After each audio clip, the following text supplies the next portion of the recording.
Kitab Kejadian pasal 25. Abraham mengambil pula seorang istri namanya Ketura. Perempuan itu melahirkan baginya Zimran, Yoksan, Medan, Midian, Ishbak, dan Suah. Yoksan memperanakkan Sheba dan Dedan. Keturunan Dedan ialah orang Asyur, orang Letus, dan orang Leum. Anak-anak Midian ialah Eva, Efer, Henok, Abida, dan Elda. Itulah semuanya keturunan Ketura.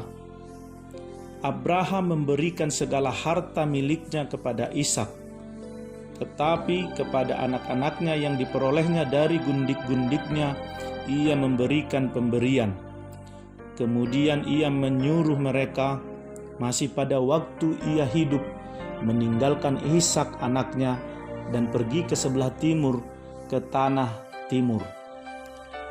Abraham mencapai umur 175 tahun, lalu ia meninggal. Ia mati pada waktu telah putih rambutnya, tua dan suntuk umur, maka ia dikumpulkan kepada kaum leluhurnya. Dan anak-anaknya, Ishak dan Ismail, menguburkan dia dalam gua Mahpela di padang Efron bin Zohar, orang Het itu. Padang yang letaknya di sebelah timur Mamre, yang telah dibeli Abraham dari Bani Het. Di sanalah terkubur Abraham dan Sarah istrinya. Setelah Abraham mati, Allah memberkati Ishak, anaknya itu, dan Ishak diam dekat sumur Lahairoi. Inilah keturunan Ismail, anak Abraham yang telah dilahirkan baginya oleh Hagar, perempuan Mesir, hamba Sarah itu.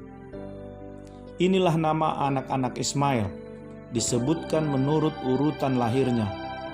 Nebayot, anak sulung Ismail.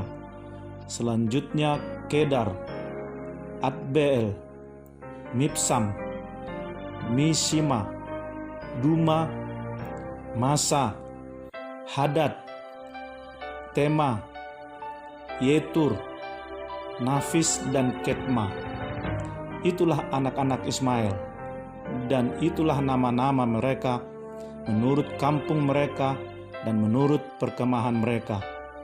12 orang raja masing-masing dengan sukunya.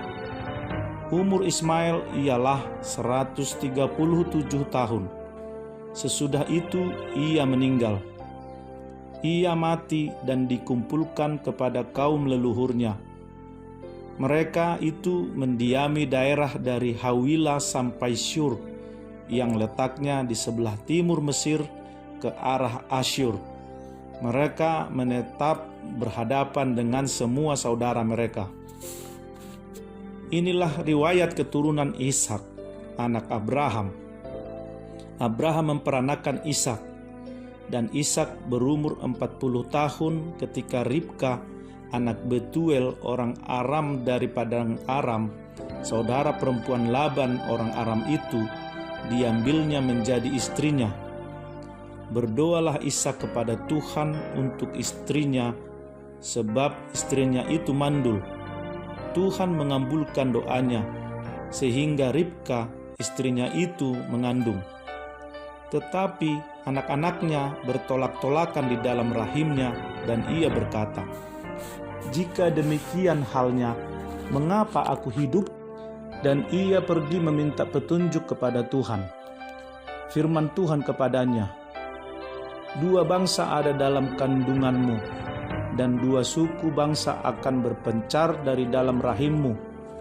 Suku bangsa yang satu akan lebih kuat dari yang lain, dan anak yang tua akan menjadi hamba kepada anak yang muda. Setelah genap harinya untuk bersalin, memang anak kembar yang di dalam kandungannya. Keluarlah yang pertama, warnanya merah. Seluruh tubuhnya seperti jubah berbulu, sebab itu ia dinamai Esau. Sesudah itu keluarlah adiknya, tangannya memegang tumit Esau. Sebab itu ia dinamai Yakub. Ishak berumur 60 tahun pada waktu mereka lahir. Lalu bertambah besarlah kedua anak itu. Esau menjadi seorang yang pandai berburu, seorang yang suka tinggal di padang. Tetapi Yakub adalah seorang yang tenang, yang suka tinggal di kemah. Ishak sayang kepada Esau, sebab ia suka makan daging buruan. Tetapi Ribka kasih kepada Yakub. Pada suatu kali, Yakub sedang memasak sesuatu, lalu datanglah Esau dengan lelah dari padang.